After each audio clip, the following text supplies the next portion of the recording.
Marantz's latest AV receivers feature numerous changes. First of all, they have a new name because they have chosen to drop the previous SR series and replace them with the Cinema series. The Cinema 60, Cinema 50, Cinema 40, and the Slimline Cinema 70s are the 4 new versions. SR 5015 is scheduled to be replaced by the Marantz Cinema 60, SR 6015 by the Cinema 50, and SR 7015 by the Cinema 40. What benefits does the new Cinema 60 provide, then? First off, the main unit and remote have entirely new designs, as well as several internal parts have been revised. The device still features 3 fully functional HDMI 2.1 connections with a 40 gigabits per second bandwidth capacity, a new high-definition user interface, support for all the most recent audio formats, and 7.2 channels of AV reception with 100 watts per channel. Other features, including high-definition audio, HEOS, AirPlay 2, and many others, are identical to those of earlier editions. On paper, the Marantz Cinema 60 resembles the Denon AVR X2800H upgrade, but in practice, Marantz made a lot more changes to their smaller product than Denon did. Since Denon and Marantz both use the identical design for their new product lines, our disappointment at finding that Denon made no changes to its new 2022 units was great. Contrary to Denon, it appears, however, that Marantz went above and beyond by redesigning the entire system, including the remote.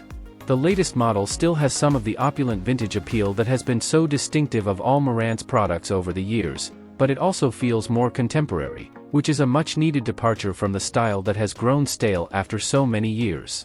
Only small differences that naturally result from the completely new design set the new unit size compared to the SR 5015. The Cinema 60 is now 17.4 inches by 13.9 inches by 9.3 inches in size, but as always, you can reduce its profile to just 6.5 inch if you turn the antenna horizontally, with no discernible impact on the connection's quality. Even though the Cinema 60 weighs a bit more, 24 pounds, it still compares favorably to all other AV receivers in its class. Marantz didn't strive to reinvent the wheel when it came to its layout and appearance. Instead, it kept several features with which their products have been synonymous in our minds. This also applies to the 2 large circular knobs for input selection and volume that are situated on either side of the updated front circular porthole, which is now an OLED one. There aren't any major surprises when it comes to the types of audio formats that are supported when compared to its predecessor. As a result, the Cinema 60 is compatible with the newest audio formats, including DTS, X, and Dolby Atmos. Additionally, there are upmixing technologies like DTS Neural, X and Dolby Surround that can transform straightforward stereo audio tracks into rich, immersive surround sound. Regarding virtual technology, the DTS Virtual, X and Dolby Atmos Height Virtualization virtualizers can produce sounds that come from virtual speakers that are placed around your room even when there aren't any actual speakers there. The quality and accuracy of these virtual technologies are obviously inferior to having actual physical speakers and are highly space-dependent. Additionally, the sound is frequently audibly overprocessed, which is something we have never really liked. Auro, 3D and IMAX Enhanced, which are exclusively used on Cinema 50 and higher models, aren't available on the Cinema 60. It's important to keep in mind that Dolby Atmos Height Virtualization works with both DTS and Dolby Digital audio recordings. However, DTS Virtual, X can only be used with DTS tracks, giving Dolby's solution the advantage in this comparison. Additionally, since there isn't a direct button to turn on Dolby Atmos Height Virtualization, it can be challenging to figure out how to do it. You must first identify the surround setting in the audio section of the main menu in order to turn it on. There is a speaker virtualizer there that you must first enable before using one of the Dolby surround sound options. The Dolby virtualizer will be activated in this manner. Not at all simple or easy, and even the handbook is not entirely clear on this. We had hoped that Marantz would streamline this process after its initial introduction, but nothing has changed from successive years. The Cinema 60 still has the same 7 built-in amplification channels and theoretical 100 watts of power, which is more than enough to easily fill a medium-sized room.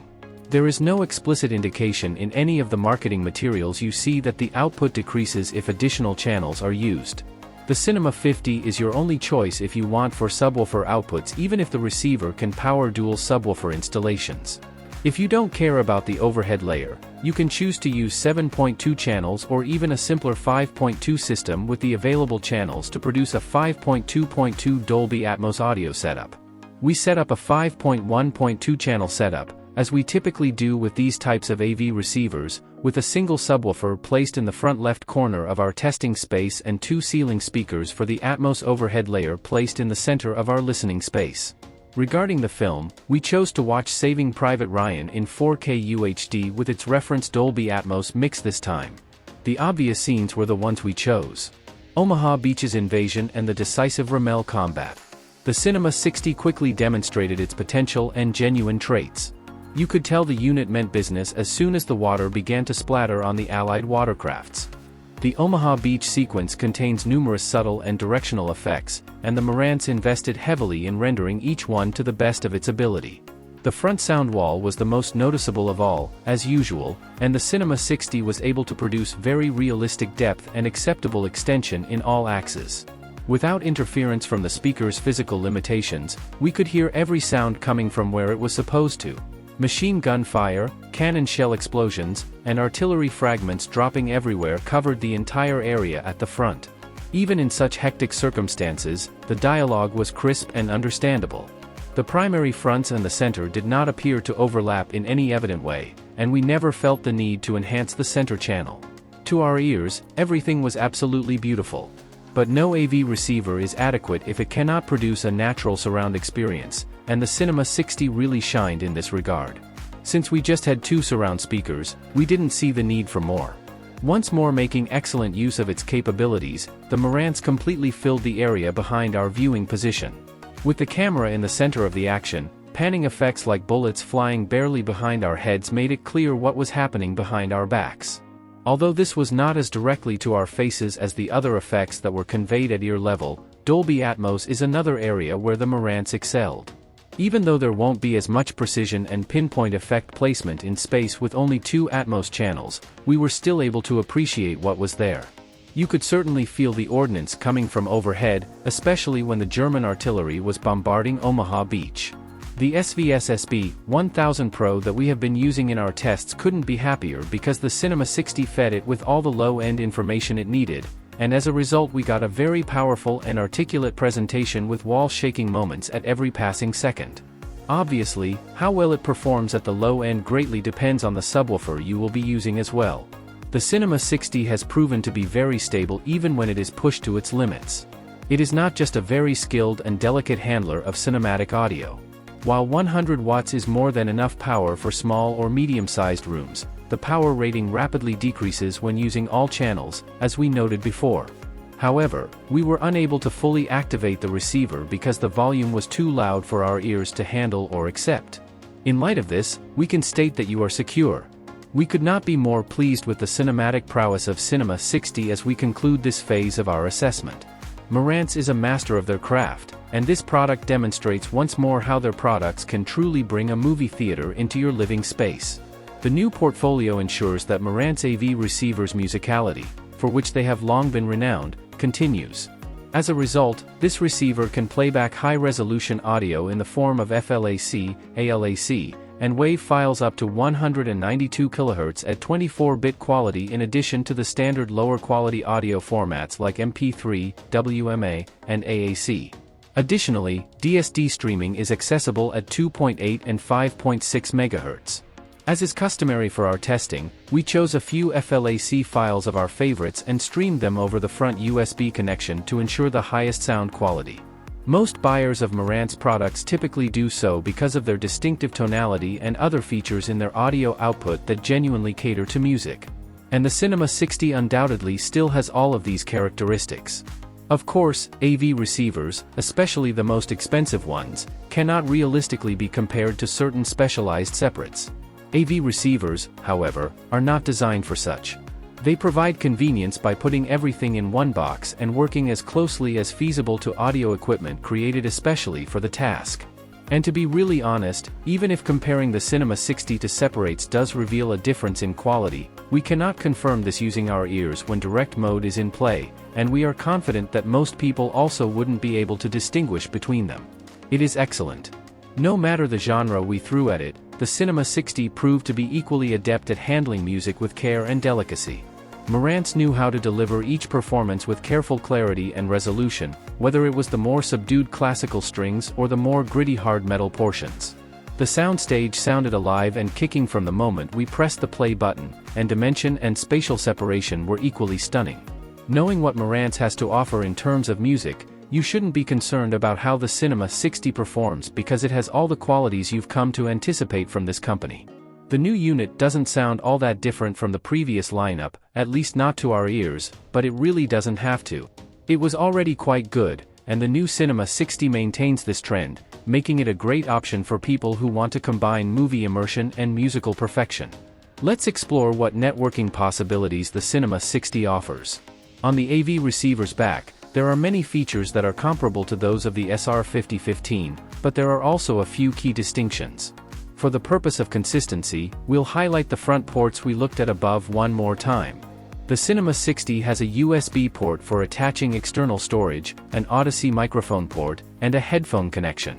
The front composite video input and the analog stereo audio input are thus unavailable right away. Additionally, there is no front HDMI, which we will lament until Sound United decides to add, perhaps in a later iteration. Moving on, we'll examine all the added features that come with the Cinema 60, where there are essentially no differences from the SR5015. There are no significant surprises because everything seems to have been carried over from prior years.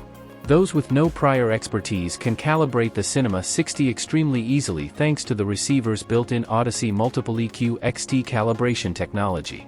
The XT designation denotes that this Multiple EQ edition is a more advanced version, with more measurement points and higher filter resolution, although it is a step down from their top product, the XT32, which is utilized in Cinema 50 and higher. The AV receiver includes a calibration microphone, and utilizing the built-in wizard, which walks you through each step, you can get excellent results without having to make any manual adjustments, which can be very convenient for casual users. As always, manual calibration yields the best results, but from what we've heard, the Odyssey system is a great helper for beginners and unskilled users, and the XT edition included in this unit represents a major improvement over the Multiple EQ system. There are a few other capabilities in the suite in addition to the Odyssey system, with the dynamic EQ being one of them. This feature maintains clarity and dynamic levels even at low volumes. The second function is dynamic volume, which counteracts unexpected volume increases when switching between TV shows and ads. At first sight, you could assume that the Cinema 60 is an update similar to what the Denon X2800H was for the SR5015. However, Marantz actually went above and above with this release. Yes, we received the same updates, a new high-resolution user interface, a little Wi-Fi improvement, and 3 HDMI 2.140 gigabits per second ports, but Marantz went above and above by updating the HDAM SA2 circuit board as well as the outside of the device. The rest is identical, and you get the typical Marantz quality overall with clear sound, lots of flexibility, and lots of playable features. Concerning the drawbacks, they are largely the same as those of the AVR X2800H. The Odyssey Multiple EQ Editor app is not free and its pricing is clearly higher than what the SR5015 cost when it was first released. There are also no front HDMI connections, which can be quite useful. The new device is just as effective as any of its predecessors. It blends its brand new design and updated HDMI 2.1 ports with the recognizable Marantz sound quality that we have come to expect over the years. This makes the Cinema 60 yet another successful product that the AV receivers industry will undoubtedly welcome.